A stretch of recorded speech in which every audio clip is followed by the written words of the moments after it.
അന്ന് എല്ലാവരും എഞ്ചിനീയേഴ്സാണ്, ബിടെക് ആണ്, ട്രെൻഡാണ്. ആകെ 12 പേപ്പറിൽ 11 സപ്ലൈ ആണ്. 11 സപ്ലൈ ആണ്. അപ്പൊ ഏകദേശം ഒരു തീരുമാനമായി. അതെ, ഫസ്റ്റ് ഇയറിൽ തന്നെ എനിക്ക് മനസ്സിലായി ഇതെന്നെ കൊണ്ട് പറ്റില്ല, കൊണ്ട് പറ്റുന്ന കാര്യമല്ല. ടോട്ടൽ ബിടെക് പഠന കാലഘട്ടത്തിൽ എനിക്ക് എല്ലാം കൂടി ഒരു 42 സപ്ലൈ എത്തിയിട്ടുണ്ട്. 42 സപ്ലൈ. സുബിൻ ഇപ്പോൾ എഞ്ചിനീയർ ആവണമെങ്കിൽ 42 പേപ്പർ ഇനി ക്ലിയർ ചെയ്യണം. അതെ, നമുക്ക് വീട്ടിൽ പറയാനും പറ്റില്ല. വേറെ എന്ത് ചെയ്യണമെന്ന് നമുക്ക് അറിയില്ല. വീട്ടിൽ നിന്ന് രാവിലെ നമ്മൾ ഫുഡ് കഴിക്കുമ്പോൾ തൊട്ട് ഇവർ പറയാൻ തുടങ്ങും. അങ്ങനെ ഒരു ഭയങ്കര ബുദ്ധിമുട്ടായി ഞാൻ നാട് വിട്ടു. ഞാൻ ബാംഗ്ലൂർ പോയിട്ടും എന്ത് ചെയ്യണമെന്ന് അറിയില്ല. ഒരാൾ ഡോക്ടറാണ്, ഒരാൾ ടീച്ചറോ.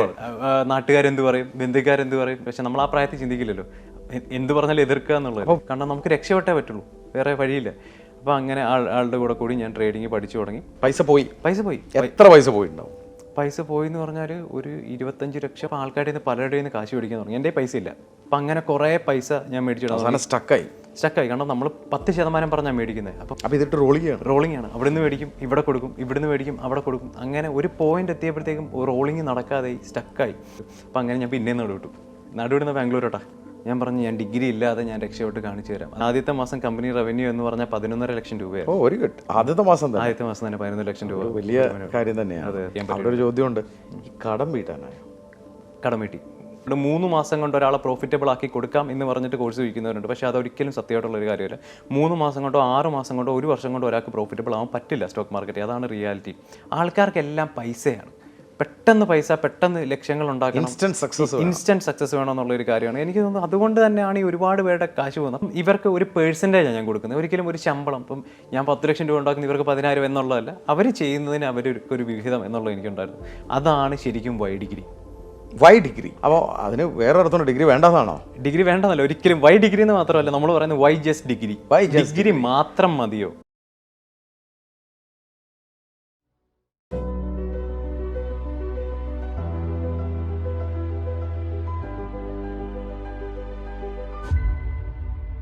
ഹായ്, ഞാൻ ഷിമൻ പ്രഫി, കോർപ്പറേറ്റ് ട്രെയിനർ, ബിസിനസ് കോച്ച്.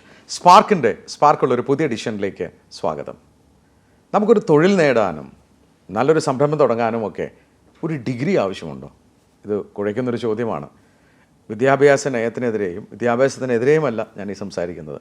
എന്നാൽ എല്ലാം ഡിഗ്രിയാണ് എന്ന് വിശ്വസിച്ചാലും നമ്മൾ മണ്ടന്മാരാവും. കാരണം ഡിഗ്രി പാസ്സായവർക്ക് എല്ലാവർക്കും ജോലി നമ്മുടെ നാട്ടിൽ ഉറപ്പൊന്നുമില്ല. എന്നാൽ തോൽവികളിൽ നിന്ന്, അദ്ദേഹത്തിൻ്റെ തുടക്കത്തിൽ തന്നെ തോൽവിയായിരുന്നു വിദ്യാഭ്യാസത്തിൻ്റെ കാര്യത്തിലും ബിസിനസ്സിൻ്റെ കാര്യത്തിലൊക്കെ, എന്നാൽ പിടിച്ച് കയറി വന്ന ഒരു യുവ സംരംഭകനാണ് ഇന്ന് എന്നോടൊപ്പം സ്പാർക്കുള്ള കഥ പറയാൻ ഈ ഹോട്ട് സീറ്റിലിരിക്കുന്നത് സുബിൻ, സ്വാഗതം സ്പാർക്കിലേക്ക്. Thank you sir. സുബിൻ്റെ നാട് എവിടെയാണ്? എൻ്റെ ഹരിപ്പാടാണ്, ആലപ്പുഴ. താങ്കളുടെ പഠനമൊക്കെ? പഠനം നാട്ടിൽ തന്നെയായിരുന്നു. ഞാൻ CVS സ്കൂളിലാണ് പഠിച്ചത്, സെൻറ്റ് ട്രസ്റ്റ് എന്ന് പറഞ്ഞിട്ട്. അതിനുശേഷം +1 +2 വേറെ ഒരു സ്കൂളിലായിട്ടാണ് പഠിച്ചത്. താങ്കളുടെ ഫാദർ മദറൊക്കെ ബിസിനസ്സോ അങ്ങനെ എന്തെങ്കിലും ആണോ? ഫാദർ മദർ ബിസിനസ് അല്ല, അതാണ് ഏറ്റവും വലിയ പ്രശ്നം. കാരണം അച്ഛൻ ഡോക്ടറായിരുന്നു, അമ്മ ടീച്ചറാണ്. അതുകൊണ്ട് തന്നെ അവർക്ക് ഞാൻ ബിസിനസ്സിലോട്ട് പോകുന്നത് തീരെ താല്പര്യമില്ലാത്തൊരു കാര്യമാണ്. കാരണം അവർക്ക് ഞാനും ഇതുപോലെ ഒരു ഡിഗ്രി എടുക്കണം, അല്ലെങ്കിൽ അതിൻ്റെ PG ചെയ്യണം, അല്ലെങ്കിൽ അങ്ങനെ ഒരു റെപ്യൂട്ടഡ് പോസ്റ്റിലിരിക്കണം, അല്ലെങ്കിൽ ജോബിന് പോകണം. അങ്ങനെയായിരുന്നു വീട്ടിൽ. സ്വാഭാവികമായിട്ടും അല്ലേ? അപ്പോൾ ഡിഗ്രിക്ക് പോകാനാണോ തീരുമാനിച്ചത് പിന്നീട്? ഡിഗ്രി, കാരണം നമ്മൾ ആ ഒരു 12th കഴിഞ്ഞ സമയത്ത് അന്ന് എല്ലാവരും എഞ്ചിനീയേഴ്സാണ്, ബിടെക് ആണ്, ട്രെൻഡാണ്. ഏറ്റവും കൂടുതൽ ഡിമാൻഡ് ഉള്ളത് അതിനാണ്, ലക്ഷ്യങ്ങൾ, സാലറി എന്നൊക്കെയാണല്ലോ നമ്മൾ പറഞ്ഞു പഠിപ്പിക്കുന്നത്. അപ്പോൾ അങ്ങനെ +2 കഴിഞ്ഞ് ഞാൻ ഈ IIT കോച്ചിങ്ങിന്, അതുപോലെ കുറേ എൻട്രൻസ് കോച്ചിങ്ങിന് എല്ലാം പോയിട്ടുണ്ട്. അപ്പോൾ അത് കഴിഞ്ഞ് പക്ഷേ കിട്ടിയിട്ടില്ല. അത് കഴിഞ്ഞ് 12th കഴിഞ്ഞപ്പോഴത്തേക്ക് എനിക്ക് വീട്ടുകാർ തന്നെ പറഞ്ഞു ഇങ്ങനെ ബിടെക്കിന് പോകണമെന്ന് പറഞ്ഞ് ഞാൻ ബിടെക് മെക്കാനിക്കൽ എടുത്തു. മെക്കാനിക്കൽ എഞ്ചിനീയറിംഗാണ് ഞാൻ പഠിച്ചത്. അവിടെ ചെന്ന് പഠനത്തിന് ചേർന്ന ശേഷം എങ്ങനെയുണ്ടായിരുന്നു? പഠനത്തിന് ചേർന്ന ശേഷം ഫസ്റ്റ് ഇയർ കഴിഞ്ഞപ്പോൾ, ഫസ്റ്റ് ഇയറിൽ നമുക്ക് 12 പേപ്പറാണുള്ളത്. അത് ഫസ്റ്റ് ഇയർ കഴിഞ്ഞപ്പോൾ തന്നെ എനിക്ക് 11 സപ്ലൈ. ആകെ 12 പേപ്പറിൽ 11 സപ്ലൈ ആണ്. അപ്പോൾ ഏകദേശം ഒരു തീരുമാനമായി. അതെ, ഫസ്റ്റ് ഇയറിൽ തന്നെ എനിക്ക് മനസ്സിലായി ഇതെന്നെ കൊണ്ട് പറ്റില്ല, പറ്റുന്ന കാര്യമല്ല. കാരണം എനിക്ക് 10th പഠിച്ചപ്പോൾ 98% മാർക്കുണ്ട്. പക്ഷേ 12th ആയപ്പോഴത്തേക്കും അതൊരു 72 ആയിട്ട് കുറഞ്ഞു. അപ്പം നമുക്ക് ആ ഒരു കോൺഫിഡൻസ് ഉണ്ടല്ലോ. അപ്പോൾ ബിടെക്കൊക്കെ എന്തെന്നുള്ള രീതിയിലാണ് പോയത്. പക്ഷേ അവിടെ ഈ പണി നടക്കില്ല എന്ന് മനസ്സിലായി. ഫസ്റ്റ് ഇയർ തന്നെ 11 സപ്ലൈ ആയി. ഓക്കെ, പറ്റില്ല. പക്ഷെ നമുക്ക് വീട്ടിൽ പറയാനും പറ്റില്ല, കാരണം പിന്നെ കണ്ടിന്യൂ ചെയ്യാനല്ലേ പറ്റുള്ളൂ. അപ്പോൾ അങ്ങനെ സെക്കൻഡ് ഇയർ ആയപ്പോഴത്തേക്കും എനിക്ക് ഒരു തരത്തിലും പറ്റുന്നില്ല. പിന്നെ കുറേ കാര്യങ്ങളും കോളേജിലെ പ്രഷറും സമ്മർദ്ദമൊക്കെ ആയിട്ട് ഞാനൊരു ബ്രേക്ക് പോലെ എടുത്തു. കാരണം ഞാൻ വീട്ടിൽ എന്ന് പറഞ്ഞ് പറ്റില്ല പോകാൻ. പിന്നെ കുറേ പ്രശ്നങ്ങളും കാരണം ഡ്രോപ്പ് ചെയ്യാം എന്നുള്ളൊരു രീതി തന്നെ എത്തി. അത് കഴിഞ്ഞിട്ട് കാരണം വീട്ടിൽ ഈ അച്ഛൻ്റെ ആ ഒരു പ്രഷറുണ്ട്. കാരണം പഠിക്കാൻ വേണ്ടിയിട്ട് പഠിച്ചില്ല, അത്രയും ഫീസ് മുടക്കി, അങ്ങനെയാണ് ഇങ്ങനെയാണ്. ഒരാൾ ഡോക്ടറാണ്, ഒരാൾ ടീച്ചറോ. നാട്ടുകാരെന്ത് പറയും, ബന്ധുക്കാരെന്ത് പറയും, വീട്ടുകാരെന്ത് പറയും. അപ്പം അവർക്കത് ഭയങ്കര പ്രശ്നമാണ്. അപ്പം വേറെ ഒരു വഴിയില്ല, ഞാൻ നാട് വിട്ടു. നാട് വിട്ടു ബാംഗ്ലൂർ. ഞാനങ്ങനെ വേറെ എന്ത് ചെയ്യണമെന്ന് നമുക്ക് അറിയില്ല. വീട്ടിൽ നിന്ന് രാവിലെ നമ്മൾ ഫുഡ് കഴിക്കുമ്പോൾ തൊട്ട് ഇവർ പറയാൻ തുടങ്ങും. അങ്ങനെ ഒരു ഭയങ്കര ബുദ്ധിമുട്ടായി ഞാൻ നാട് വിട്ടു. ഞാൻ ബാംഗ്ലൂർ പോയിട്ടും എന്ത് ചെയ്യണമെന്ന് അറിയില്ല. അവിടെ പോയി ഒരു PGയിൽ ഞാൻ നിന്നു. എന്നിട്ട് ജോലി അന്വേഷിച്ച് തുടങ്ങി. അന്ന് ഈ കോൾ സെൻറ്റർ ജോലി, BPOs ട്രെൻഡിങ് ആയിട്ടുള്ള സമയമുള്ളൂ. അപ്പം നമ്മൾ അവിടെ കുറേ വാക്കിന് ഇൻ്റർവ്യൂ നടക്കും. അങ്ങനെ HGS എന്ന് പറഞ്ഞൊരു സ്ഥാപനമുണ്ട് ബൊമ്മനഹള്ളിയിൽ. അപ്പം അവിടെ ഒരു കോൾ സെൻറ്റർ BPOയിൽ ഞാൻ ചെയ്തു. എർത്തിലിംഗ് എന്തോയിരുന്നു ആ പ്രോസസ്സിൻ്റെ പേര്. നൈറ്റ് ഷിഫ്റ്റ് ആയിരിക്കണമല്ലോ. നൈറ്റ് ഷിഫ്റ്റ് ആണ്. പക്ഷേ നമ്മൾ പിക്ക് ചെയ്യാൻ ക്യാബ് വരും, ഡ്രോപ്പ് ചെയ്യും. പക്ഷേ നൈറ്റ് ഷിഫ്റ്റ് ആയിരിക്കും. അപ്പോൾ അങ്ങനെ കുറച്ച് മാസങ്ങൾ അവിടെ ജോലി ചെയ്തു. അവിടെ ഈ പറഞ്ഞ പോലെ വലിയ സാലറി ഒന്നുമില്ല. പക്ഷേ നമുക്ക് നാട്ടിൽ നിൽക്കാൻ വയ്യ. ഞാൻ അന്ന് സ്റ്റുഡൻ്റ് ആണ്. അപ്പം എനിക്ക് അത്രയും പൈസ മതി. അപ്പം അങ്ങനെ അവിടെ നിന്നു. ഇതിൻ്റെ കൂടെ തന്നെ വീട്ടിൽ നിന്ന് അത്രയും പ്രശ്നമുണ്ട്. അമ്മ വിളിച്ച് കരയാറുണ്ട്, അല്ലെങ്കിൽ എൻ്റെ വിഷമം. കാരണം അവരുടെ സൈഡിൽ നിന്ന് നോക്കുമ്പോഴത്തേക്ക് അവർ ഇത്രയും റെപ്യൂട്ടഡ് ആയിട്ടുള്ള ജോലിയിലിരിക്കുമ്പോൾ മോൻ ഇതുപോലെ പോയി നിൽക്കുന്നു എന്നുള്ളത് ബുദ്ധിമുട്ടായി. പിന്നെ ഞാൻ തിരിച്ചു വന്ന് റീജോയിൻ ചെയ്തു, കോളേജിൽ റീജോയിൻ ചെയ്തപ്പോൾ ഞാൻ കുറച്ചുകൂടെ സീരിയസ് ആയി. കാരണം നമ്മൾ വീട്ടുകാരുടെ വിഷമം കാണും. അതെ. കാരണം അതുപോലെ അവർ വിഷമിച്ചിട്ടുണ്ട്. ഈ പല പ്രശ്നങ്ങൾ വന്നപ്പോഴും നമ്മൾ പഠിച്ചുകൊണ്ടിരുന്നിട്ട് പിന്നെ പഠിക്കാതായി. പിന്നെ കോളേജിൽ പ്രശ്നം, നമ്മൾ ഈ കോളേജിൽ പോകുമ്പോഴത്തേക്ക് അലമ്പും കാര്യങ്ങളൊക്കെ ആയിട്ട് അപ്പം അവർക്ക് ഭയങ്കര ബുദ്ധിമുട്ടായിരുന്നത്. അപ്പോൾ അങ്ങനെ തിരിച്ചു വന്നപ്പോൾ എനിക്ക് തേർഡ് സെമ്മിലും എനിക്ക് തോന്നുന്നു എനിക്ക് 5 സപ്ലിയോ 6 സപ്ലിയോ എന്തോ ഉണ്ടായിരുന്നു. ഞാൻ റീജോയിൻ. ടോട്ടൽ എത്ര സപ്ലി വന്നു? ടോട്ടൽ ബിടെക് പഠന കാലഘട്ടത്തിൽ എനിക്ക് എല്ലാം കൂടി ഒരു 42 സപ്ലി എത്തിയിട്ടുണ്ട്. 42 സപ്ലി. സുബിൻ അപ്പോൾ എഞ്ചിനീയർ ആവണമെങ്കിൽ 42 പേപ്പർ എനിക്ക് ക്ലിയർ ചെയ്യണം. അതെ. പിന്നീട് എന്ത് സംഭവിച്ചു? പക്ഷെ ഞാൻ പോയിട്ട് വന്നു റീജോയിൻ ചെയ്ത് കഴിഞ്ഞപ്പം ഈ ഉണ്ടായിരുന്ന 11 സപ്ലിയും ബാക്കിയുള്ള സപ്ലി എല്ലാം ഞാൻ എഴുതിയെടുത്തു. എനിക്കൊരു 2 പേപ്പർ എന്തോ കിട്ടായിരുന്നു ലാസ്റ്റ് ചാൻസിൽ തന്നെ. അത് അന്ന് നമുക്ക് ഇന്റേണലാണ്. അപ്പം നമുക്ക് ഇന്റേണലുള്ള ഒരാളാണെങ്കിൽ 40 മാർക്ക് മേടിച്ചാൽ പാസ്സാവും. അപ്പം നോർമലി എല്ലാവർക്കും 40 മാർക്ക് മേടിച്ചാൽ മതി പാസ്സാവെന്ന് പറയുന്നവർ. പക്ഷേ 70 മാർക്ക് മേടിച്ചിട്ടും പാസ്സാവാത്ത ഒരാളാണ് ഞാൻ. അപ്പം അങ്ങനെയാണ് എനിക്ക് ഇത്രയും സപ്ലി വന്നത്. കാരണം നമ്മൾ ഈ ക്ലാസ്സിൽ കയറില്ല, അസൈൻമെൻറ്റ് സമയത്ത് വെക്കില്ല, എക്സാമിന് കറക്റ്റായിട്ട് കയറില്ല. അപ്പം കോളേജിൽ നിന്ന് നേടേണ്ട മാർക്കാണ് ഇന്റേണൽ. അപ്പം ഇന്റേണൽ എത്ര കുറയുന്നോ അത്രയും കൂടുതൽ നമ്മൾ പരീക്ഷയ്ക്ക് എഴുതി വേണം. അപ്പം നോർമലി ഉള്ള ഒരു എഞ്ചിനീയർ 40 മാർക്ക് മേടിച്ച് പാസ്സാവുന്ന പരീക്ഷയ്ക്ക് ഞാൻ പാസ്സാവുന്ന 75 മാർക്ക് മേടിച്ചിട്ടാണ്. അപ്പം അങ്ങനെ ഒരു കാര്യം ഉണ്ടായിരുന്നു. അപ്പോൾ തിരിച്ചു വന്നതിന് ശേഷം ഈ പഠനം മാത്രമായിരുന്നോ വേറെ എന്തെങ്കിലും ചെയ്തോ കൂടെ?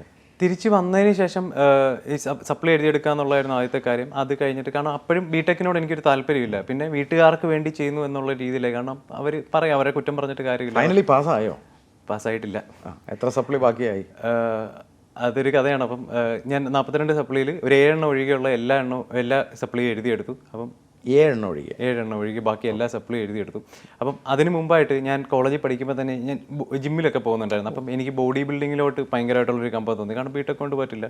അങ്ങനെ ഞാൻ പ്രൊഫഷണലി ബോഡി ബിൽഡിംഗ് യൂസ് ചെയ്തു. ഞാനൊരു 3rd ഇയറിൽ പഠിക്കുമ്പോഴും കാര്യങ്ങളൊക്കെ ആയിട്ട് കോമ്പറ്റീഷൻസ് ഞാൻ ചെയ്യാൻ തുടങ്ങി. ഞാൻ മിസ്റ്റർ ആലപ്പി എനിക്ക് ടൈറ്റിൽ വന്നിട്ടുണ്ട്. Very good, thank you.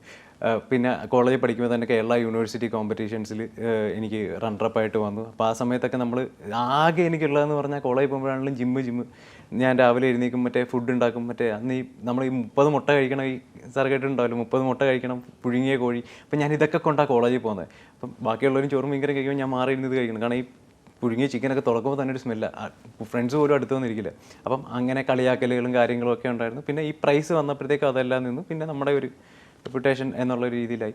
അപ്പം പിന്നെ ഞാൻ അതുകൊണ്ട് കൂടുതൽ, കാരണം നമുക്കൊരു അംഗീകാരം തന്ന ഒരു കാര്യം ബോഡി ബിൽഡിംഗ് ആണ്. അപ്പം ബോഡി ബിൽഡിങ്ങിൽ തന്നെ ഫോക്കസ് ചെയ്യാനായി. അതിൻ്റെ കൂടെ തന്നെ എക്സാംസ് കാര്യങ്ങൾ വരുന്നുണ്ട്, ബിടെക് നടക്കുന്നുണ്ട്. പക്ഷേ എൻ്റെ ശ്രദ്ധ ബോഡി ബിൽഡിങ്ങിലായിരുന്നു. അപ്പോൾ അങ്ങനെ കുറേ കോമ്പറ്റീഷൻ ചെയ്തു, പാസ് ഔട്ടായപ്പോഴും ഈ പറഞ്ഞ പോലെ കുറേ സപ്ലി ഉണ്ടായിരുന്നു. അതിൻ്റെ കൂടെ എഴുതി പൊയ്ക്കൊണ്ടിരുന്നു. അതിൻ്റെ കൂടെ ബോഡി ബിൽഡിംഗ് ചെയ്തു. ഞാൻ പല ജിമ്മിൽ ട്രെയിനറായിട്ട് നിന്നിട്ടുണ്ട്, ട്രെയിൻ ചെയ്തിട്ടുണ്ട്. അതേപോലെ ഈ സപ്ലിമെൻറ്റ്സ് എല്ലാം അങ്ങനെ ചെറിയ ബിസിനസ്സുകളെന്ന് പറയാൻ പറ്റില്ല. അന്ന് നമുക്ക് ഫുഡ് കഴിക്കാൻ പൈസ വേണം, ഡയറ്റ് നോക്കാൻ പൈസ വേണം, അതിന് വേണ്ടിയിട്ടുള്ള പോക്കറ്റ് മണിക്ക് വേണ്ടിയുള്ള കാര്യങ്ങൾ. പോക്കറ്റ് മണി അങ്ങനെ ഡിഗ്രി പൂർത്തിയാക്കി, അതായത് എഞ്ചിനീയറിംഗ് പൂർത്തിയാക്കി. പക്ഷേ 7 സപ്ലി അവിടെ ഉണ്ട്. 7 സപ്ലി ബാക്കിയായി. സോ അത് പാസ്സായോ അതോ അടുത്ത പടി എന്തായിരുന്നു? ഞാനപ്പോൾ കോളേജ് കഴിഞ്ഞ സമയത്താണ് എനിക്ക് മിസ്റ്റർ ഡിസ്ട്രിക്ട് എന്തായാലും കിട്ടിയപ്പോൾ എനിക്ക് കേരള ചെയ്യണം, നാഷണൽ ചെയ്യണം, അത് മാത്രമായിരുന്നു എൻ്റെ ഒരു ലക്ഷ്യം എന്ന് പറയുന്നത്. അപ്പം ഈ കോളേജ് കഴിയുകയും ചെയ്തു. ഇത്രയും സപ്ലി ഉണ്ട്. അപ്പോൾ വീട്ടിലെന്ന് പറയുമ്പം നീ എന്താ ഇത്, നീ പഠിക്കുന്നില്ലേ, അല്ലെങ്കിൽ ബന്ധുക്കാർ ചോദിച്ചു തുടങ്ങി, നിനക്ക് ജോലിക്ക് പോകണ്ടേ, നീ സപ്ലി ക്ലിയർ ആക്കുക. അപ്പോൾ അങ്ങനെ ഭയങ്കരമായിട്ടുള്ളൊരു സമ്മർദ്ദമായി. അപ്പോൾ അതിൻ്റെ കൂടെ ഇവർ പറയുകയും ചെയ്തു, ഈ ഡിഗ്രി ഇല്ലെങ്കിൽ നീ രക്ഷപ്പെടില്ല എന്നുള്ളൊരു സാധനം. അപ്പം ഞാൻ 42 സപ്ലിയിൽ നിന്ന് എഴുതിയെടുത്ത് 7 സപ്ലി വരെ ആക്കി. ഞാൻ അന്ന് അവിടെ ഡ്രോപ്പ് ചെയ്തു. ഞാൻ പറഞ്ഞു ഞാൻ ഡിഗ്രി ഇല്ലാതെ ഞാൻ രക്ഷപ്പെട്ട് കാണിച്ചു തരാം. അത് നമ്മുടെ ആ പ്രായത്തിലുണ്ടാകുന്ന ഒരു ഈഗോയിൽ നിന്ന് വന്നതാണ്. അത് അവരെ ഒരിക്കലും വീട്ടുകാരൊന്നും ഒരിക്കലും കുറ്റം പറയാൻ പറ്റില്ല അവരങ്ങനെ പറഞ്ഞു. പക്ഷെ നമ്മൾ ആ പ്രായത്തിൽ ചിന്തിക്കില്ലല്ലോ, എന്ത് പറഞ്ഞാലും എതിർക്കുക എന്നുള്ളത്. അപ്പോൾ വേണമെങ്കിൽ സുബിന് പാസ്സാവായിരുന്നു, പക്ഷേ ഒരു തീരുമാനം എടുത്തു ഞാൻ എഴുതുന്നില്ല, ഡിഗ്രി ഇല്ലാതെ എനിക്ക് എന്ത് ചെയ്യാൻ പറ്റും എന്നുള്ളൊരു ചിന്ത വന്നു. തെളിയിക്കണം എന്നുള്ളൊരു കാരണം. അടുത്ത പരിപാടി പിന്നെ അത് കഴിഞ്ഞിട്ട് ഞാൻ അപ്പം എനിക്ക് കോമ്പറ്റീഷൻ ചെയ്യണം, മിസ്റ്റർ കേരള ചെയ്യണം. അപ്പം വീട്ടിൽ സപ്പോർട്ടില്ല, കാരണം പാസ്സായി ഫെയിലായി നിൽക്കുന്ന ഒരു മോന് സപ്പോർട്ട് ചെയ്യേണ്ട കാര്യമില്ല. അതിന് മുന്നേ അമ്മ ഒരുപാട് സഹായിച്ചിട്ടുണ്ട് കേട്ടോ. കോമ്പറ്റീഷൻ സമയത്തൊക്കെ അമ്മ അതുപോലെ അച്ഛൻ അറിയാതെ കുറേ പൈസയൊക്കെ, അച്ഛൻ ഭയങ്കര സ്ട്രിക്റ്റ് ആയിരുന്നു, അപ്പം അമ്മ കുറേ പൈസയൊക്കെ തരും. അതുപോലെ ഞാൻ ഫ്രണ്ട്സ് കുറേ ഹെൽപ്പ് ചെയ്തവരൊക്കെ ഉണ്ട്. അപ്പം അങ്ങനെ ഞാൻ പിന്നെ നടുവിടുന്ന ബാംഗ്ലൂരോട്ടാ. അത് നമ്മുടെ സ്ഥിരം ഒരു രീതി അതായിരുന്നല്ലോ. അപ്പോൾ അവിടെ പോയി ഞാൻ അവിടെ ഒരു ജിമ്മിൽ ട്രെയിനറായിട്ട് നിന്നു. ജിമ്മിൽ ട്രെയിനറായിട്ട് നിൽക്കുമ്പോഴത്തേക്കും ഞാൻ അവിടെ ട്രെയിനറാണെങ്കിൽ പോലും അവർക്ക് അൽസ്റ്റോം എന്ന് പറഞ്ഞ കമ്പനിയായിട്ടൊരു കൊളാബറേഷനിലുണ്ട്. ഞാൻ അവിടെ പോയി അവർക്കാണ് ട്രെയിനിങ് കൊടുക്കേണ്ടത്. അപ്പം ബാംഗ്ലൂർ ട്രാഫിക്കിൽ പോകണമെങ്കിൽ രാവിലെ എഴുന്നേൽക്കണം. കോമ്പറ്റീഷൻ ചെയ്യുന്ന സമയമാണ് രാവിലെ ഒരു 4 മണി 5 മണിയാകുമ്പോൾ എഴുന്നേൽക്കണം. എൻ്റെ ഫുഡ് ഉണ്ടാക്കണം, എന്നിട്ട് 1 മണിക്കൂർ വണ്ടി ഓടിച്ച് അവിടെ പോകണം, അവിടെ ട്രെയിനിങ് കൊടുക്കണം. അത് കഴിഞ്ഞ് തിരിച്ച് വന്ന് പിന്നെ എൻ്റെ ഫുഡ് ഉണ്ടാക്കണം, കുളിക്കുക, ഫ്രഷ് ആവുക, അല്ലെങ്കിൽ വർക്കൗട്ട് ചെയ്യുക. അത് കഴിഞ്ഞിട്ട് പിന്നെ ഉച്ച കഴിഞ്ഞ് പിന്നെ വൈകിട്ട് പിന്നെയും പോകണം. അപ്പം ഇതായിരുന്നു ഒരു റൊട്ടീൻ. അപ്പം നമ്മൾ ഈ ഡയറ്റ് ചെയ്യുമ്പോഴൊക്കെ ഭയങ്കര ബുദ്ധിമുട്ടാണ് നമുക്ക് ട്രാവൽ ചെയ്യാനും എടുക്കാനൊക്കെ. അപ്പം അങ്ങനെ ഇന്ന് ഞാൻ കേരള ഷോ ചെയ്ത് കഴിഞ്ഞപ്പോഴത്തേക്ക് എനിക്ക് ടൈറ്റിൽ കിട്ടിയില്ല, എനിക്ക് റണ്ണറപ്പാണ് കിട്ടിയത്. അപ്പം അങ്ങനെ പിന്നെയും തിരിച്ചു വന്നു. അപ്പം നമുക്ക് ആ ഒരു കാര്യം അവിടെ കഴിഞ്ഞു. പിന്നെ എന്തെന്നുള്ളൊരു ചോദ്യമായി. കാരണം നമ്മളൊരു ജിമ്മിൽ ട്രെയിനറായിട്ട് നിൽക്കുകയാണെങ്കിൽ നമുക്ക് PT കുറേ പൈസ കിട്ടും. ഇതെന്ന് പറഞ്ഞാൽ ഞാൻ ജിമ്മിലും അല്ല ട്രെയിനറായിട്ട് നിൽക്കുന്ന വേറൊരു കമ്പനിയിൽ എനിക്ക് 12,000 രൂപയായിരുന്നു ശമ്പളം. അപ്പം ഫുഡ് കഴിക്കാൻ പോലും തികയാത്ത ഒരവസ്ഥ വന്നു. അപ്പം അങ്ങനെ അവിടെ സ്റ്റക്കായിട്ട് ഇനി എന്ത് ചെയ്യണമെന്നറിയില്ല. കാരണം നമ്മൾ വീട്ടുകാരോട് വലിയ വെല്ലുവിളിയൊക്കെ നടത്തി, ഡിഗ്രി ഇല്ലാതെ രക്ഷപ്പെടും. പക്ഷേ അങ്ങനെ 2ാം വട്ടവും ബാംഗ്ലൂരും തിരിച്ചു വന്നു.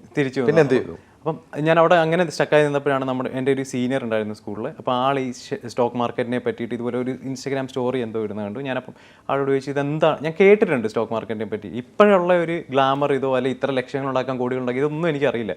സ്റ്റോക്ക് മാർക്കറ്റിൽ പൈസ ഉണ്ടാക്കാൻ പറ്റുമെന്ന് അറിയാം. അപ്പം ആളോട് ഞാൻ മെസ്സേജ് അയച്ചു, എനിക്കിത് പഠിപ്പിച്ചു തരാമെന്ന് ചോദിച്ചു. ആൾ പഠിപ്പിച്ചു തരാമെന്ന് പറഞ്ഞ് ഞാൻ അങ്ങനെ തിരിച്ചു വന്നു. ഞാൻ ബോഡി ബിൽഡിംഗ് എന്നുള്ളതൊക്കെ വിട്ടു, ജിമ്മിൽ പോകുന്നുള്ള രീതിയിലായി. കാരണം നമുക്ക് രക്ഷപ്പെട്ടേ പറ്റുള്ളൂ, വേറെ വഴിയില്ല. അപ്പോൾ അങ്ങനെ ആളുടെ കൂടെ കൂടി ഞാൻ ട്രേഡിങ് പഠിച്ചു തുടങ്ങി. അപ്പം ആളെന്ന് പറഞ്ഞാൽ അന്നേ കാണിച്ച് കുറേ മണ്ടത്തരങ്ങളുണ്ട്. കാരണം ആളെന്ന് പറഞ്ഞാൽ അത്യാവശ്യം ഫൈനാൻഷ്യലി സ്റ്റേബിളാണ്, കുറച്ച് ക്യാഷും കാര്യങ്ങളും എല്ലാം ഉണ്ട്. എനിക്കെന്ന് പറഞ്ഞാൽ ഒന്നുമില്ല. അപ്പം അങ്ങനെ സേവിങ്സ് പോലും ഉണ്ടായിട്ടില്ല. ഞാൻ ഫസ്റ്റ് ട്രേഡ് ചെയ്യാൻ തുടങ്ങുന്ന ഇടുന്ന ക്യാപിറ്റൽ എന്ന് പറഞ്ഞാൽ 500 രൂപ. എനിക്കൊന്ന് യെസ് ബാങ്ക് ആണെന്ന് തോന്നി ഞാൻ ട്രേഡ് ചെയ്ത്. അപ്പോൾ അങ്ങനെ ആളുടെ കൂടെ കൂടി ഞാൻ കാര്യങ്ങൾ പഠിക്കാൻ തുടങ്ങി. അപ്പം നമ്മൾ ആരുടെ കൂടെ കൂടുന്നു എന്നുള്ളൊരു വലിയ കാര്യമുണ്ടല്ലോ. അപ്പം ആൾ പ്രോഫിറ്റ് കാണിക്കുന്ന 50,000 1 ലക്ഷം, അപ്പോൾ ഇത്രയും ക്യാപിറ്റലാണ് കാണിക്കുന്നത്. അപ്പോൾ എനിക്ക് പൈസയില്ല. അങ്ങനെ ഞാൻ കടം മേടിച്ചു തുടങ്ങി, വീട്ടിൽ നിന്നൊക്കെ പൈസ മേടിച്ചു തുടങ്ങി, അമ്മയുടെ കയ്യിൽ നിന്ന് പൈസ മേടിച്ചു തുടങ്ങി. അപ്പം നമ്മുടെ വിശ്വാസം എന്താ, നമ്മളിപ്പോൾ ഇത് പഠിച്ച് ട്രേഡറാണ്, കാരണം പുള്ളിയുടെ പ്രോഫിറ്റ് ഞാൻ കാണുന്നുണ്ട്. അപ്പം ഇത്ര എളുപ്പമാണോ എന്നുള്ള രീതിയിൽ കുറേ പൈസ മേടിച്ച് ട്രേഡ് ചെയ്ത് തുടങ്ങി. അപ്പം ട്രേഡ് ചെയ്ത് തുടങ്ങിയപ്പോൾ ലോസുകൾ വരാൻ തുടങ്ങി. അപ്പം എല്ലാവരും പോകുന്ന ഒരു ജേണിയുണ്ട്. നമ്മളപ്പം ആദ്യത്തെ പൈസ നമ്മൾ പോകുമ്പോഴത്തേക്ക് ഈ ടിപ്പ് പ്രൊവൈഡേഴ്സ് ഉണ്ട് ടെലിഗ്രാമിൽ, അവർക്ക് പൈസ കൊടുത്തിട്ട് അവരുടെ കോൾ എടുത്ത് നമ്മൾ ട്രേഡ് ചെയ്യും. അപ്പം ആദ്യം ചെറിയ പൈസ ഇൻവെസ്റ്റ് ചെയ്യുമ്പോൾ നമുക്ക് പ്രോഫിറ്റ് ആയിരിക്കും കിട്ടും. നമ്മൾ വലിയ പൈസ ഇൻവെസ്റ്റ് ചെയ്യും, ലോസ് വരും. പിന്നെ ഫ്രണ്ട്സിൻ്റെ വാക്ക് കേട്ട് ട്രേഡ് എടുക്കും. പിന്നെ എൻ്റെ വേറൊരു ഫ്രണ്ടിന് ഞാൻ ട്രേഡ് ചെയ്യാൻ കൊടുത്തു. അങ്ങനെ കുറേ മണ്ടത്തരങ്ങൾ ഞാൻ കാണിച്ച് കുറേ പൈസ പോയി. എത്ര പൈസ പോയിട്ടുണ്ടാവും? പൈസ പോയി എന്ന് പറഞ്ഞാൽ ഒരു 25 ലക്ഷത്തോളം, 25 ലക്ഷത്തിന് മുകളിൽ പോയിട്ടുണ്ട്. ഞാൻ കൂട്ടിയത് വെച്ചിട്ട് 25 ലക്ഷം ഉണ്ടായിട്ടുള്ളൂ. കാരണം ഇതെല്ലാം എന്ന് പറഞ്ഞാൽ ഞാനപ്പോൾ ആൾക്കാരുടെ നിന്ന് പലരുടെയും നിന്ന് കാശ് പിടിക്കാൻ തുടങ്ങി. എൻ്റെ പൈസ ഇല്ല ഇൻവെസ്റ്റ് ചെയ്യാൻ. അപ്പം ആൾ പറയുന്നുണ്ട് ലക്ഷം ഇട്ടാലേ ഇത്ര രൂപ ഉണ്ടാക്കാൻ പറ്റുള്ളൂ. അപ്പോൾ നമുക്ക് ചെറുതൊന്നും പോരല്ലോ, മനുഷ്യർക്കുള്ള ഒരു ഗ്രീഡ് എനിക്കും ഉണ്ടായിരുന്നു. അപ്പം അങ്ങനെ കുറേ പൈസ ഞാൻ മേടിച്ചിടും. സ്റ്റക്കായി. കാരണം നമ്മൾ 10% പറഞ്ഞാൽ മേടിക്കുന്നത്. അപ്പം ഒരു മാസം ഒരാളുടെ പൈസ മേടിച്ചു, 10% പറയുന്നുണ്ട്, അടുത്ത മാസം പൈസ കൊടുക്കണം. പക്ഷേ ലോസായി പോയി. അപ്പോൾ ഇതിട്ട് റോളിംഗ് ആണ്. അവിടെ നിന്ന് മേടിക്കും, ഇവിടെ കൊടുക്കും, ഇവിടുന്ന് മേടിക്കും, അവിടെ കൊടുക്കും. അങ്ങനെ ഒരു പോയിന്റ് എത്തിയപ്പോഴത്തേക്കും റോളിംഗ് നടക്കാതെ സ്റ്റക്കായി. അങ്ങനെ ഒരു 25 ലാക്സോളം നഷ്ടത്തിലെത്തി. അപ്പം നമ്മൾ, കാരണം എനിക്കന്ന് അത്രയും പ്രായമുള്ളൂ, നമുക്ക് പറഞ്ഞു തരാനോ ഗൈഡ് ചെയ്യാനോ ഒരാളില്ല, ഒരു മെൻറ്ററോ ഒന്നുമില്ല.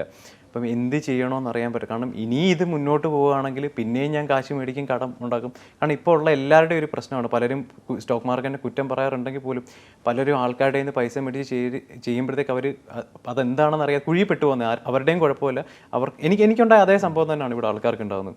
അപ്പം ഞാനങ്ങനെ ഇരുന്ന് ആലോചിച്ചു, കാരണം എന്ത് ചെയ്യും എന്നുള്ളത്. കാരണം ഇനി എനിക്ക് ഒന്നെങ്കിൽ പൈസ മേടിക്കാം, കടം മേടിക്കാം, പിന്നെയും കൊണ്ടിടാം.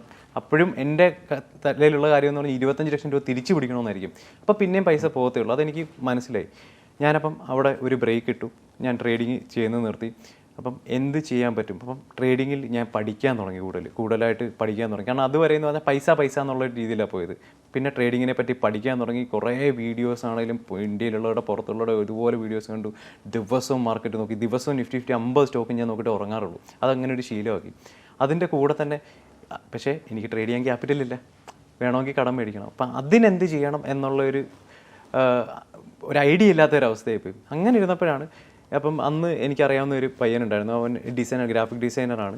അപ്പം ഞാനൊന്ന് ആലോചിച്ചു, അന്ന് നമ്മുടെ ഈ ഡിജിറ്റൽ മാർക്കറ്റിംഗ് ഒക്കെ ട്രെൻഡിങ് ആയിക്കൊണ്ടിരിക്കുന്നത്, എന്നാൽ ഒരു ഡിജിറ്റൽ മാർക്കറ്റിംഗ് ബ്രാൻഡിങ് അല്ലെങ്കിൽ ഒരു ഡെവലപ്മെൻറ്റ് കമ്പനി തുടങ്ങാം എന്ന് പറഞ്ഞിട്ട് ഞാൻ ആ പയ്യൻ, വേറെ ആരുമില്ല, ആ പയ്യനേ ഉള്ളൂ, എനിക്ക് ബിസിനസ് ചെയ്ത എക്സ്പീരിയൻസോ ഒന്നുമില്ല. ഞാൻ പയ്യനെ വിളിച്ചിട്ട് പറഞ്ഞു നമുക്കൊരു കമ്പനി തുടങ്ങിയാലോ. അപ്പം സുബ്രോ തുടങ്ങ് എന്ന് പറഞ്ഞിട്ട് ഒറ്റ ദിവസം കൊണ്ട് ഉണ്ടായ ഒരു കമ്പനിയാണ് എൻ്റെ ഹോക്സ്വേ മീഡിയ എന്ന് പറഞ്ഞ കമ്പനി. ഹോക്സ്വേ എന്ന് പറയുമ്പോൾ മാർക്കറ്റിംഗ് ഇൻഫ്ലുവൻസ് എന്നാണ് അതിൻ്റെ ഒരു മീനിങ് എന്ന് പറയുന്നത്.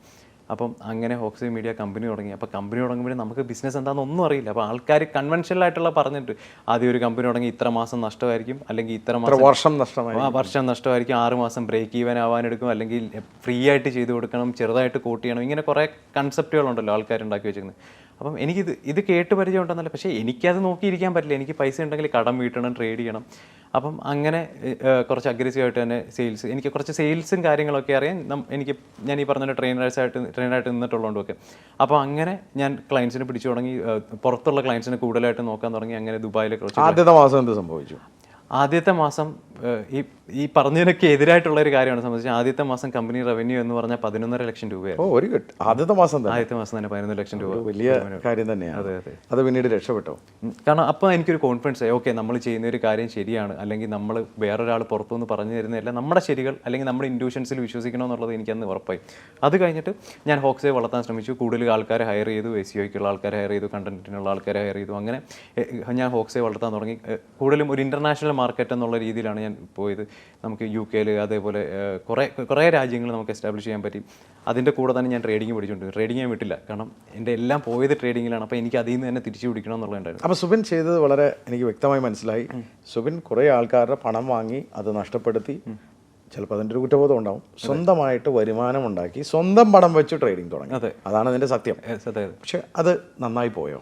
കാരണം അത് വേറെ ആളുടെ നിന്ന് മേടിച്ച് നമുക്ക് നിലനിൽക്കില്ല. കാരണം അതെപ്പോഴും ടെൻഷനാണ്, നമുക്ക് ചിന്തിച്ച് പ്രവർത്തിക്കാൻ പറ്റില്ല. ഇപ്പോൾ എൻ്റെ പൈസയാണെങ്കിൽ എനിക്ക് എന്തും ചെയ്യാം. അപ്പം ഈ ഒരു പൈസ, ഈ വന്ന ലാഭങ്ങളും എല്ലാം ഞാൻ ട്രേഡിങ്ങിൽ തന്നെ ഇട്ടു. അപ്പോഴത്തേക്കും ഞാൻ ട്രേഡിങ് നന്നായിട്ട് പഠിക്കാൻ തുടങ്ങി. ഞാൻ ബാക്ക് ടു ബേസ് വന്നു. 10,000 രൂപയിൽ നിന്നാണ് തുടങ്ങിയത്. 10,000, 50,000, 1 ലക്ഷം, 2 ലക്ഷം, 5 ലക്ഷം അങ്ങനെ ചെയ്തു തുടങ്ങി. കാരണം എൻ്റെ സൈക്കോളജിയിലാണ് ഞാൻ ശ്രദ്ധിച്ചത്. അപ്പം അങ്ങനെ ഇതിൽ നിന്ന് തന്നെ പ്രോഫിറ്റുകൾ നല്ല രീതിയിൽ ജനറേറ്റ് ചെയ്യാൻ പറ്റിയ സെക്കൻഡ് തേർഡിലൊക്കെ അതുപോലെ ഫണ്ട് എനിക്ക് ഇതിൽ നിന്ന് പ്രോഫിറ്റ് ജനറേറ്റ് ചെയ്യാൻ പറ്റും. ഒരു ചോദ്യമുണ്ട്, ഈ കടം വീട്ടാനായോ? കടം വീട്ടി. 25 ലക്ഷം സ്റ്റോക്ക് മാർക്കറ്റ് കൊണ്ടുപോയി സ്റ്റോക്ക് മാർക്കറ്റ് ചെയ്യുന്ന തന്നെ വീട്ടി. അതെനിക്കൊരു വാശി ഉണ്ടായിരുന്നു. കാരണം അല്ലെങ്കിൽ എനിക്ക് ഇതിൻ്റെ പ്രോഫിറ്റ് എടുത്തും കടം വീട്ടായിരുന്നു. പക്ഷേ എനിക്ക് ട്രേഡ് ചെയ്ത് തന്നെ വീട്ടണം എന്നുള്ളൊരു കാര്യം, അത് നമ്മളോടുള്ള ഒരു കമ്മിറ്റ്മെന്റ് ആണ്, അല്ലെങ്കിൽ ഈഗോയുടെ പുറത്ത്. ഞാൻ സുബിൻ്റെ കഥ കണ്ടിന്യൂ ചെയ്യുന്നതിനോടൊപ്പം തന്നെ ചോദിച്ചോട്ടെ. ഇപ്പോൾ ഞാൻ ആദ്യമായിട്ടല്ല ഒരു സ്റ്റോക്ക് ട്രേഡിങ്, ഇപ്പോൾ ഇതൊരു സ്റ്റോക്ക് ട്രേഡിങ് ഇൻ്റർവ്യൂ ആണെന്ന് പറയാൻ പോലും പറ്റില്ല. പക്ഷേ വേറൊരു രീതിയിൽ ചോദിക്കുകയാണെങ്കിൽ, എന്തുകൊണ്ടാണ് നമ്മുടെ സമൂഹത്തിൽ ഈ സ്റ്റോക്ക് ട്രേഡിങ് ഒരു സൈഡിൽ സ്കോപ്പ് ഉണ്ട്, വളരെയധികം ഓപ്പർച്യൂണിറ്റി ഉണ്ടെന്ന് മനസ്സിലാക്കുമ്പോൾ തോന്നും കുറേ ആൾക്കാർ ഇതിനെ എതിർക്കുന്നുണ്ട്. എതിർക്കുക എന്ന് പറഞ്ഞു കഴിഞ്ഞിട്ടുണ്ടെങ്കിൽ ഒരു വീഡിയോയുടെ താഴെയൊക്കെ കമൻറ്റുകളൊക്കെ പോയാൽ തന്നെ ഇത് ഉടായ്പാണ്, തട്ടിപ്പാണ്, ഇവരെ ഇത് പറയും, പക്ഷെ ഇതൊന്നും നടക്കുന്ന കാര്യമില്ല, തള്ളാണ്, ഇതൊക്കെ നമ്മൾ കാണുന്നുണ്ട്. എന്താണ് ഇതിനെക്കുറിച്ചുള്ള മിത്ത്? എന്താണ്? നമ്മുടെ സത്യത്തിൽ വേണ്ടി കോട്ടിട്ടവൻ കള്ളൻ എന്ന് പറയുന്നതാണ്. ഇപ്പോൾ സ്റ്റോക്ക് ട്രേഡേഴ്സ് എല്ലാം കള്ളന്മാർ. ഇപ്പോൾ എനിക്കൊരു പറയാൻ പോലും പറ്റില്ല പൊതുവായിട്ട് എന്നിട്ട്. അപ്പോൾ ഇതിനകത്തുള്ള കാര്യം ഞാൻ എൻ്റെ അനുഭവത്തിൽ പറയുകയാണെങ്കിൽ, എനിക്ക് കുറേ നഷ്ടങ്ങൾ വന്നിട്ടുണ്ട്. അത് എൻ്റെ തെറ്റിൻ്റെ പുറത്താണ്. ഞാൻ പഠിക്കാതെ ഇതിലോട്ട് ഇറങ്ങി, അല്ലെങ്കിൽ ഞാൻ പലരുടെ കയ്യിൽ നിന്ന് ഒരുപാട് പൈസ വാഗ്ദാനം ചെയ്ത് ഞാൻ പൈസ എടുത്തു, ഒരു കടക്കണിപ്പെട്ടു. ഇതെല്ലാം എൻ്റെ തെറ്റാണ്. പക്ഷേ ആൾക്കാരെ സംബന്ധിച്ചിടത്തോളം ആൾക്കാർക്ക് ഇങ്ങനെ ലോസ് വരുമ്പോൾ ആൾക്കാർ സ്റ്റോക്ക് മാർക്കറ്റിനെ കുറ്റം പറയുന്നത്, അല്ല അവരുടെ തെറ്റ് അവർ മനസ്സിലാക്കുന്നില്ല. ഞാൻ അതേ സ്ഥാനത്ത് നിന്നിട്ടുള്ള ഒരാളാണ്. കാരണം ഞാൻ ഇത് കഴിഞ്ഞിട്ട് ഞാനിങ്ങനെ ട്രേഡ് ചെയ്ത് തുടങ്ങി കഴിഞ്ഞപ്പോഴത്തേക്കും നമ്മുടെ കുറച്ച് സുഹൃത്തുക്കൾ എന്നോട് ചോദിക്കാനിടയായി, ഇതുപോലെ അപ്പോൾ അവർക്ക് പഠിപ്പിച്ച് കൊടുക്കുക. കാരണം അടുത്ത സുഹൃത്തുക്കൾ തന്നെയാണ്. അപ്പോൾ എൻ്റെ ഒരു സുഹൃത്തുണ്ട് ആകാശ് എന്നൊക്കെ പറഞ്ഞിട്ട്. അപ്പം അവനാണ് ആദ്യം എൻ്റെ അടുത്ത് പഠിക്കാനൊക്കെ വരുന്നത്. പിന്നെ അവൻ്റെ കുറേ ഫ്രണ്ട്സ് വന്നു, അവൻ കുറേ സ്റ്റുഡൻസിനെ കൊണ്ടുവന്നു. അപ്പം നമ്മൾ പഠിപ്പിച്ച് കൊടുക്കുക. കാരണം എനിക്ക് പറ്റിയ ഒരു അബദ്ധമാണ്, വേറൊരാൾക്ക് പറ്റരുതെന്നുള്ള രീതിയിൽ ശരിക്കും റിയാലിറ്റി എന്നുള്ളത്. അപ്പം ഇവിടെ പലരും കോഴ്സ് പ്രൊവൈഡ് ചെയ്യുന്നവരുണ്ട്, കോഴ്സ് പ്രൊവൈഡ് ചെയ്യുന്നവരെയൊക്കെ ഏറ്റവും വലിയ സ്കാമാണ് ഇപ്പോൾ ആൾക്കാർ പറയുന്നത്. പക്ഷേ പലരും പറയുന്ന കാര്യങ്ങളുണ്ട്, 3 മാസം കൊണ്ട് ഒരാളെ പ്രോഫിറ്റബിൾ ആക്കി കൊടുക്കാം എന്ന് പറഞ്ഞിട്ട് കോഴ്സ് വിൽക്കുന്നവരുണ്ട്. പക്ഷേ അതൊരിക്കലും സത്യമായിട്ടുള്ളൊരു കാര്യമല്ല. 3 മാസം കൊണ്ടോ 6 മാസം കൊണ്ടോ 1 വർഷം കൊണ്ടോ ഒരാൾക്ക് പ്രോഫിറ്റബിൾ ആവാൻ പറ്റില്ല സ്റ്റോക്ക് മാർക്കറ്റ്. അതാണ് റിയാലിറ്റി. അപ്പം ഇപ്പം അല്ലെങ്കിൽ അത്ര ക്ഷമ കാണിക്കണം, ഇരുന്ന് പഠിക്കണം അത്രയും കഷ്ടപ്പെടുന്ന ഒരാൾക്ക് ഒരു 6 മാസത്തിലോ അല്ലെങ്കിൽ ചെറിയ എമൗണ്ട് പ്രോഫിറ്റ് ഒരാൾക്ക് ഉണ്ടാക്കാൻ പറ്റും 6 മാസത്തിൽ. പക്ഷേ ലക്ഷങ്ങൾ ഉണ്ടാക്കണം എന്നുള്ള ഒരു കാര്യം നടക്കില്ല. കാരണം ഇത് നമ്മൾ പൈസ വെച്ചിട്ട് കളിക്കുമ്പം നമ്മൾ ഇമോഷണലി അതിനോട് അറ്റാച്ച് ആയി പോകും. അപ്പം ഗ്രീഡ് വരും, അല്ലെങ്കിൽ പൈസ പോകുമ്പോൾ നമുക്ക് വിഷമം വരും. അപ്പം വലിയൊരു എമൗണ്ടിലോട്ട് ഒരാൾക്ക് 6 മാസം കൊണ്ട് എത്താൻ പറ്റും. പക്ഷേ ചെറിയൊരു എമൗണ്ട് കൺസിസ്റ്റൻ്റ് ആയിട്ട് സ്റ്റോക്ക് മാർക്കറ്റിൽ നിന്ന് ഉണ്ടാക്കാൻ 6 മാസം മതി. പക്ഷേ അത് സ്കെയിൽ ചെയ്യാൻ പറ്റില്ല. അപ്പം ഇവരുടെ എല്ലാം പ്രശ്നമെന്ന് പറയുമ്പോഴത്തേക്കും ആൾക്കാർക്കെല്ലാം പൈസയാണ്. പെട്ടെന്ന് ലക്ഷ്യങ്ങൾ ഉണ്ടാക്കണം, ഇൻസ്റ്റന്റ് സക്സസ് വേണമെന്നുള്ള ഒരു കാര്യമാണ്. എനിക്ക് തോന്നുന്നു അതുകൊണ്ട് തന്നെയാണ് ഈ ഒരുപാട് പേരുടെ കാശ് പോകുന്നത്. അപ്പോൾ ഇതേ ജേണി ഇപ്പോൾ ഞാൻ പഠിപ്പിച്ചു തുടങ്ങിയപ്പോഴാണ് പിന്നെ പലരും വന്നപ്പോഴും എല്ലാവരുടെയും സിമിലർ ഒരു ജേണിയാണ്. ഓക്കെ, അവർ ടിപ്പ് പ്രൊവൈഡേഴ്സിൻ്റെ അടുത്ത് നിന്ന് ടിപ്പ് എടുത്തു, കാശ് കളഞ്ഞു, അത് കഴിഞ്ഞിട്ട് പല കോഴ്സുകൾ എടുത്തു. എന്നിട്ട് അവർ പറയുന്ന കേട്ട്, കാരണം ചില കോഴ്സ് പ്രൊവൈഡേഴ്സ് ഇവർ പഠിപ്പിക്കുമ്പോൾ തന്നെ ഈ ഓപ്ഷൻ ട്രേഡിങ് പഠിപ്പിക്കും. അപ്പം പിള്ളേർക്ക് ഒരു 5000 രൂപ വലുതായിട്ടുള്ള ഒരാൾക്ക് എങ്ങനെ 50,000 രൂപ വെച്ച് ട്രേഡ് ചെയ്യാൻ പറ്റും? അല്ലെങ്കിൽ 5000 രൂപ പോകുമ്പോൾ കരയുന്ന ഒരാൾക്ക് എങ്ങനെ 50,000 രൂപ ലോസ് കാണാൻ പറ്റും? നാളെ 5 ലക്ഷം ആകുമ്പോൾ എന്തായിരിക്കും? അതെ. കാരണം ഒന്നെങ്കിൽ അവർ നിർത്തും, അല്ലെങ്കിൽ പിന്നെയും അവരാണ് ഈ നെഗറ്റീവ് ആവുന്നത്. അതെ, സുബിൻ ഒന്ന് ചോദിച്ചോട്ടെ, അപ്പോൾ അതൊരു സാധ്യതയായി കണ്ട് താങ്കൾ പഠിപ്പിച്ചു തുടങ്ങി അതൊരു കോഴ്സാക്കിയോ പിന്നീട്?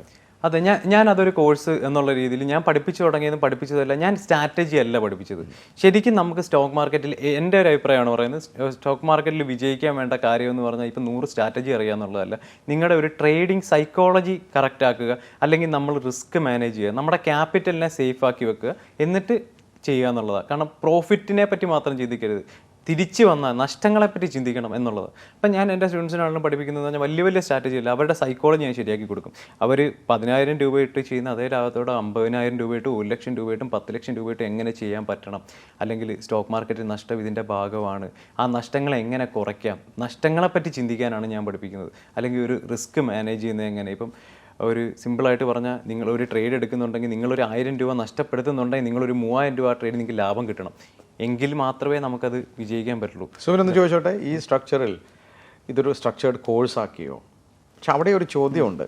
കാരണം ഇതിലേക്ക് ഇറങ്ങുന്നവരൊക്കെ ചെറുപ്പക്കാരാണ്, അധികവും സ്റ്റുഡൻസ് ഒക്കെയാണ്. കാരണം ഇവരുടെ കയ്യിൽ പണമില്ലല്ലോ. താങ്കൾ ചെയ്തൊരു മണ്ടത്തരം എന്ന് പറയുന്നത് പല ആൾക്കാരുടെ നിന്നും പൈസ വാങ്ങിച്ചിട്ട് 10% കൊടുക്കാമെന്ന് പറഞ്ഞിട്ടാണ്. അപ്പോൾ ഇത്തരം കാര്യങ്ങൾക്ക് ഒരു സൊല്യൂഷൻ വേണ്ടേ ഇതിൽ? ശരിക്കും ഞാൻ ഈ കോഴ്സ് ചെയ്ത് തുടങ്ങിയപ്പോൾ ഞാൻ പറയാതിരുന്നൊരു കാര്യമുണ്ട്. ഇപ്പം പഠിപ്പിക്കാൻ തുടങ്ങിയപ്പോഴും നമുക്ക് പല സ്റ്റുഡൻസ് വരാൻ തുടങ്ങി. അത് കാശുള്ളവരും വരാറുണ്ട്, കാശില്ലാത്തവരും വരാറുണ്ട്. അപ്പം ചിലർ നമ്മൾ ഈ ഫീസ് മേടിച്ചൊന്നും അല്ല പഠിപ്പിക്കുന്നത്. കാരണം ചിലരെ അറിയാവുന്നവർ അവരുടെ ഒരു അവസ്ഥ വെച്ചിട്ട്. അപ്പം അന്ന് ഞാനൊരു ബിസിനസ്സായിട്ട് കണ്ടിട്ടില്ല ഈ ഒരു കോഴ്സ്. എനിക്കറിയാവുന്ന ഒരു കാര്യം പഠിപ്പിക്കുന്നു, പക്ഷേ ഫീസ് മേടിച്ചവരുണ്ട്. എല്ലായിടത്തും ഫീസ് മേടിച്ചിട്ടില്ലെന്നല്ല. കാരണം if you are good at something never do it for free എന്ന് പറയുമല്ലോ. അപ്പം അങ്ങനെ പഠിപ്പിച്ച് വന്നപ്പോഴത്തേക്കും എൻ്റെ ഈ ഹോക്സ് എന്ന് പറഞ്ഞ കമ്പനി, അപ്പോൾ അവർ കുറേ കഷ്ടപ്പാട് പറയുമ്പോഴത്തേക്ക് എനിക്കറിയാവുന്ന, അല്ലെങ്കിൽ ഞാൻ ഈ സമയം കൊണ്ട് തന്നെ ഞാൻ ബിസിനസ് പരമായിട്ടും ഒരുപാട് കാര്യങ്ങൾ പഠിച്ചു. ഇപ്പം സെയിൽസ് എന്ന് പറഞ്ഞൊരു കാര്യമാണല്ലോ, ഞാൻ ഒരുപാട് കാര്യം പഠിച്ചു. ഞാൻ പല കോൺഫറൻസുകൾ അറ്റൻഡ് ചെയ്തിട്ടുണ്ട്, വർക്ക്ഷോപ്പ് അറ്റൻഡ് ചെയ്തിട്ടുണ്ട്, വെബിനാർ അറ്റൻഡ് ചെയ്തിട്ടുണ്ട്, പലരുമായിട്ട് ഞാനൊരു ബന്ധം സ്ഥാപിച്ചിട്ടുണ്ട്. എനിക്ക് നല്ലൊരു നെറ്റ്വർക്ക് ബിൽഡ് ചെയ്യാൻ പറ്റി. അപ്പം ഞാൻ പഠിച്ച കാര്യങ്ങൾ ഇവരെ പഠിപ്പിച്ചു. അപ്പം ഇവർക്ക് വർക്ക് ചെയ്യാൻ പറ്റുന്നുണ്ടോ, ഓക്കെ നിങ്ങൾക്ക് സെയിൽസ് ചെയ്യാൻ പറ്റുന്നുണ്ടെങ്കിൽ സെയിൽസ് ചെയ്തോ, അല്ലെങ്കിൽ ഇത് ചെയ്തോ എന്ന് പറഞ്ഞാൽ എൻ്റെ കമ്പനിയിൽ തന്നെ ഒരു വർക്ക് ഞാൻ കൊടുക്കും ഇവർക്ക്. കാരണം അത്രയും ഫൈനാൻഷ്യലി പ്രശ്നമുള്ളവരായിരിക്കും, അങ്ങനെ ജോലി കൊടുത്തിട്ടുണ്ട്. അപ്പം ഇവർക്ക് ഒരു പേഴ്സൻറ്റേജാണ് ഞാൻ കൊടുക്കുന്നത്, ഒരിക്കലും ഒരു ശമ്പളം. ഇപ്പം ഞാൻ 10 ലക്ഷം രൂപ ഉണ്ടാക്കുന്ന ഇവർക്ക് 10,000 എന്നുള്ളതല്ല, അവർ ചെയ്യുന്നതിന് അവരൊരു വിഹിതം എന്നുള്ളത് എനിക്കുണ്ടായിരുന്നു. അപ്പം ഈ ഒരു കാര്യം വരുമ്പോഴത്തേക്കും നമ്മൾ പൈസ ഉണ്ടാക്കുന്നതിനേക്കാൾ ഉപരി ഒരു ദിവസം ഒരാൾ വന്നിട്ട്, ചേട്ടൻ കാരണം എനിക്ക് ഇത് ചെയ്യാൻ പറ്റി. അങ്ങനെ എൻ്റെ സ്റ്റാഫൊക്കെ ഉണ്ടായിരുന്നു, അവർക്ക് ഭയങ്കര പാവപ്പെട്ട ഒരു വീട്ടിലാണ് ആൾ, അമ്മ മാത്രമേ ഉള്ളൂ.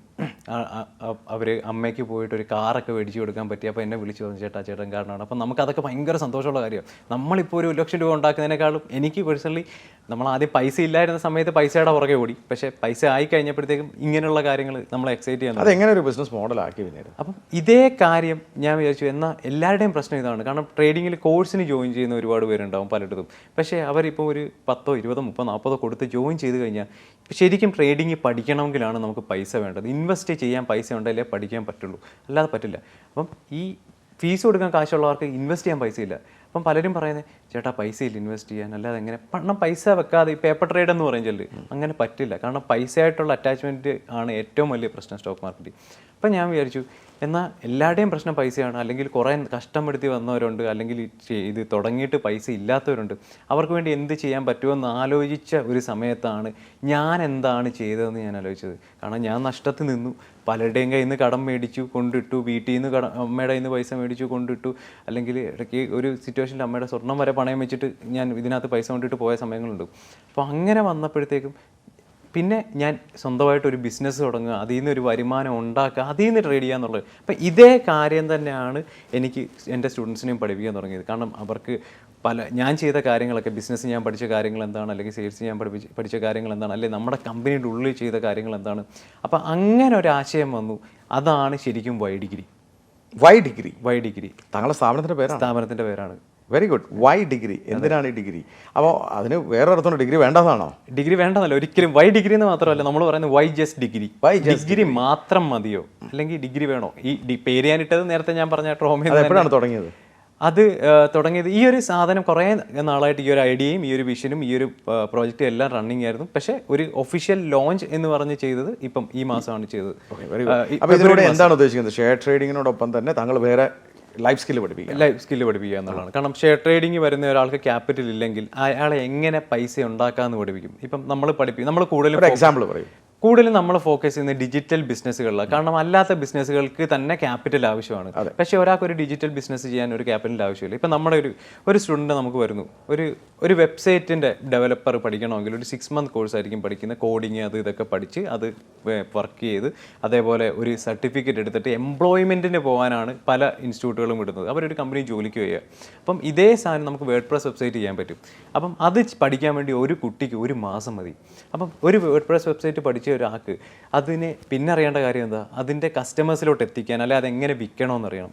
അപ്പം നമ്മൾ അടുത്ത് പഠിപ്പിക്കുന്നത് എങ്ങനെ നിങ്ങളൊരു പേഴ്സണലി ബ്രാൻഡ് ഉണ്ടാക്കണം, നിങ്ങൾ എങ്ങനെ ഒരു കണ്ടന്റിനാണ്, നിങ്ങൾ എങ്ങനെ വീഡിയോ ക്രിയേറ്റ് ചെയ്യണം, നിങ്ങൾ എങ്ങനെ ഒരു ആഡ് ക്രിയേറ്റ് ചെയ്യണം, അല്ലെങ്കിൽ ഗൂഗിൾ ആഡ്സ്, മാർക്കറ്റിംഗ്. അപ്പം ഇതൊക്കെ നിങ്ങൾ എങ്ങനെ ചെയ്യണം. അതേപോലെ സെയിൽസ്, സാറിന് അറിയാം സെയിൽസ് ഒരു സ്കില്ലാണ്. ബിസിനസ് വരുമ്പോഴത്തേക്കും നമ്മൾ പഠിക്കേണ്ട ഒരു വിഷയമാണ്. അപ്പം എങ്ങനെ സെയിൽസ് നടത്തണം, എങ്ങനെ നെഗോഷിയേഷൻസ് നടത്തണം, എങ്ങനെ ഒരു ഓഫർ കൊടുക്കണം, അല്ലെ എങ്ങനെ ഒരു ടീമിനെ മാനേജ് ചെയ്യണം, ടീം ബിൽഡിംഗ്, ഓപ്പറേഷൻസ്. അപ്പം കംപ്ലീറ്റ് ഒരു ബിസിനസ്, നമ്മുടെ ഒരു പ്രാക്ടിക്കൽ MBA എന്ന് പറഞ്ഞ ഒരു സാധനം കംപ്ലീറ്റ് ആയിട്ട് നമ്മൾ ഗൈഡ് ചെയ്യും. അപ്പം അവർക്ക് അങ്ങനെ പഠിക്കുന്ന ഒരാൾക്ക് അവർക്കായിട്ട് വേണമെങ്കിൽ നമ്മുടെ കമ്പനിയിൽ നമ്മുടെ കൂടെ അസോസിയേറ്റ് വർക്ക് ചെയ്യണമെങ്കിൽ, കാരണം ചിലർക്ക് അങ്ങനെ റിസ്ക് എടുക്കാൻ താല്പര്യമില്ല, അങ്ങനെയുള്ളവർക്ക് നമ്മുടെ കമ്പനിയിൽ വർക്ക് ചെയ്യാം. അതല്ല അവർക്ക് ഇപ്പം ഇങ്ങനെ വെബ്സൈറ്റ് ഉണ്ടാക്കുന്ന ഒരാൾ മിനിമം 20,000 രൂപ ചാർജ് ചെയ്യാൻ പറ്റുമെന്ന് വിചാരിക്കുക. ഒരു 5 clients ഒരു മാസം ഉണ്ടെങ്കിൽ അയാൾക്ക് 1,00,000 രൂപയെ ഇതേ പണമെടുത്ത് അയാൾക്ക് ട്രേഡിങ്ങിൽ ഇൻവെസ്റ്റ് ചെയ്യാം. ഏറ്റവും മിനിമൽ റിസ്ക് നമ്മളവിടെ, പക്ഷേ റിസ്ക് മാനേജ്മെൻറ്റും എല്ലാം പഠിപ്പിക്കുന്നുണ്ട്. ആ ട്രേഡിങ്ങിൽ നിന്ന് കിട്ടുന്ന പ്രോഫിറ്റ് കൊണ്ട്, കാരണം ഒരാൾ 1,00,000 ക്യാപിറ്റലിലേക്ക് എത്തുന്നത് ഒരു ലോങ് ജേണിയാണ്. അപ്പോൾ ആ 1,00,000 എത്തുമ്പോൾ അയാൾ കേപ്പബിൾ ആയിരിക്കണം. ആ പ്രോഫിറ്റ് വൈസായിട്ട് എങ്ങനെ ഇൻവെസ്റ്റ് ചെയ്യാം, അത് ബിസിനസ്സിൽ ഇൻവെസ്റ്റ് ചെയ്യണോ അല്ലെങ്കിൽ ഈ സ്റ്റോക്കിലോ എവിടെയാണ് എങ്ങനെ ഇൻവെസ്റ്റ് ചെയ്യണോ, അതും നമ്മൾ പഠിപ്പിക്കും. അതിൽ നിന്ന് എങ്ങനെ ഒരു വെൽത്ത് ക്രിയേറ്റ് ചെയ്യാം, ഇതും നമ്മൾ പഠിപ്പിക്കുന്നുണ്ട്. അപ്പം ഇതിൻ്റെ കൂടെ തന്നെ നമ്മുടെ കൂടെ വർക്ക് ചെയ്യേണ്ടവർക്ക് വർക്ക് ചെയ്യാം. അതേപോലെ അവർക്കൊരു ബിസിനസ് തുടങ്ങണം, കാരണം ഇപ്പോൾ 1,00,000 രൂപയായി, അപ്പം ഇനിയും അത് വലുതാക്കണം എന്നുള്ളവർക്ക് ആ ബിസിനസ് വേണ്ടിയിട്ടുള്ള എല്ലാ സപ്പോർട്ടും നമ്മൾ നടക്കുന്നുണ്ട്. താങ്കൾ തന്നെയാണോ ക്ലാസ് എടുക്കുന്നത്, അതോ എക്സ്പെർട്സ് ഉണ്ടോ?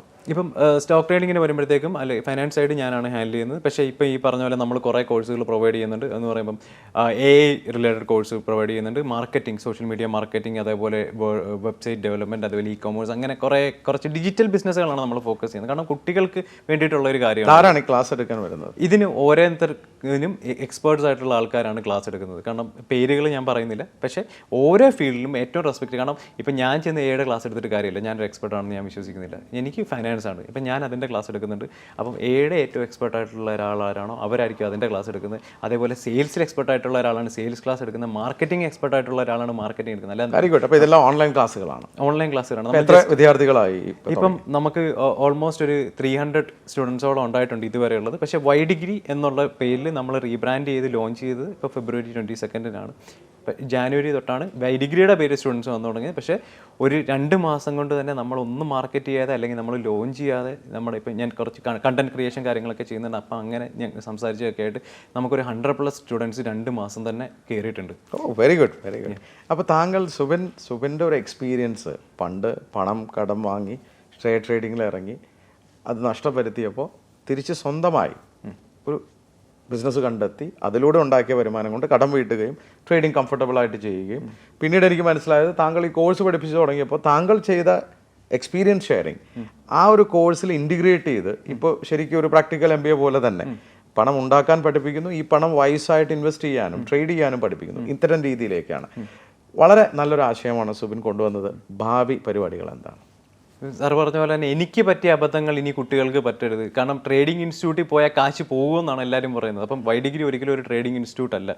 നിങ്ങൾ ഇവിടെ വരുന്നത് കാശ് ഉണ്ടാക്കാൻ പഠിക്കാനായിരിക്കും, നിങ്ങളുടെ കാശ് കളയാനായിരിക്കില്ല. പക്ഷേ ഈ ഉണ്ടാക്കിയ കാശ് ട്രേഡിംഗ് കൊണ്ട് കളയുന്നില്ല എന്നുള്ളത് അവരവരുടെ കാര്യമാണ്. കാരണം നമ്മൾ എത്രത്തോളം എഫേർട്ട് എടുക്കുന്നോ അത്രത്തോളം സ്റ്റോക്ക് മാർക്കറ്റ് ആണെങ്കിലും എന്ത് കാര്യമാണെങ്കിലും നമ്മൾ റിവാർഡ് ചെയ്യും. അപ്പം ഇവിടെ എനിക്ക് പറ്റിയ അബദ്ധങ്ങൾ പറ്റാതിരിക്കാനും എന്താണ് റിയാലിറ്റി ഓഫ് സ്റ്റോക്ക് മാർക്കറ്റ് അല്ലെങ്കിൽ റിയാലിറ്റി ഓഫ് ബിസിനസ് അങ്ങനെയുള്ള കാര്യങ്ങളാണ് മെയിനായിട്ട് പഠിപ്പിക്കുന്നത്. അപ്പോൾ അതുകൊണ്ട് തന്നെ മാക്സിമം കുട്ടികളുടെ ജീവിതം മാറ്റുക എന്നുള്ളതാണ് എൻ്റെ ഒരു ലക്ഷ്യം പേഴ്സണലി. കാരണം ഈ ഒരു കാര്യത്തിൽ ബിസിനസ് മാത്രമല്ല, നമ്മളൊരു കംപ്ലീറ്റ് ലൈഫ് മാനേജ്മെൻറ്റ് എന്നുള്ളത് ഫിസിക്കലി, മെൻ്റലി, അതേപോലെ ഫൈനാൻഷ്യലി. കാരണം ഫൈനാൻഷ്യലി മാത്രം നമുക്കൊന്നും പറ്റില്ല. കാരണം ആൾക്ക് കഷ്ടപ്പെടാനുള്ള ഒരു മൈൻഡ് സെറ്റ് ആദ്യം ഉണ്ടാക്കണം. അപ്പം ഈ കഷ്ടപ്പാടുണ്ട്, ബിസിനസ് ഉണ്ട്, അതുകൊണ്ടും മാത്രം കാര്യമില്ല. കാരണം ഒരു ഹെൽത്തി ലൈഫ് ഇല്ലെങ്കിൽ അതുകൊണ്ടും കാര്യമില്ല. അപ്പം നമ്മൾ ഹെൽത്ത് എക്സ്പേർട്സും ഉണ്ട് നമുക്ക്.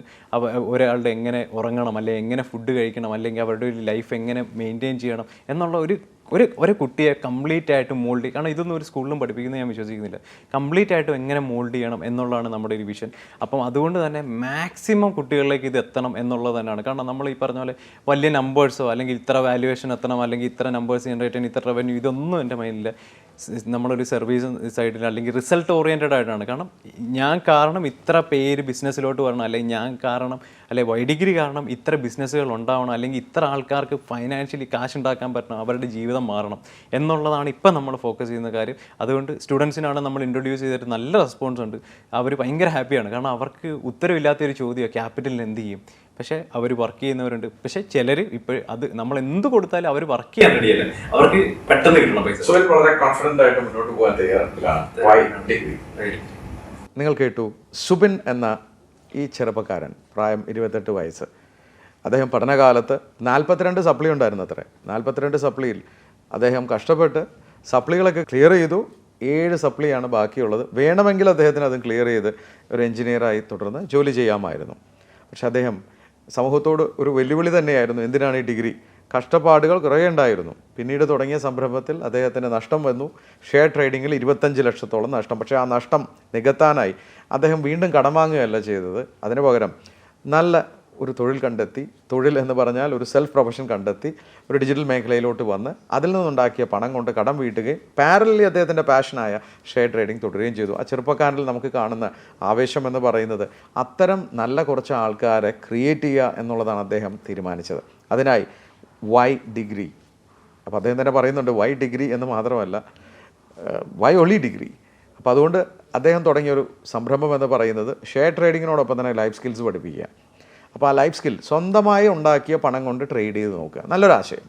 നമ്മളെല്ലാവരും ചെറിയൊരു എമൗണ്ട് വെച്ചിട്ട് നമുക്ക് ട്രേഡിങ് ചെയ്ത് നോക്കി, ഇത്തിരി ലാഭം കിട്ടി, സ്റ്റക്കായി. വലിയ എമൗണ്ട് ചെയ്ത് നോക്കി, നഷ്ടം വന്നു. നമ്മൾ ഷെയർ ട്രേഡിങ്ങിനെ മോശമായി പറഞ്ഞുകൊണ്ട് പിൻവാങ്ങുന്ന പ്രവണത മാറ്റി അധ്വാനിച്ചുണ്ടാക്കിയ പണം നമ്മൾ സൂക്ഷിച്ചുപയോഗിക്കും.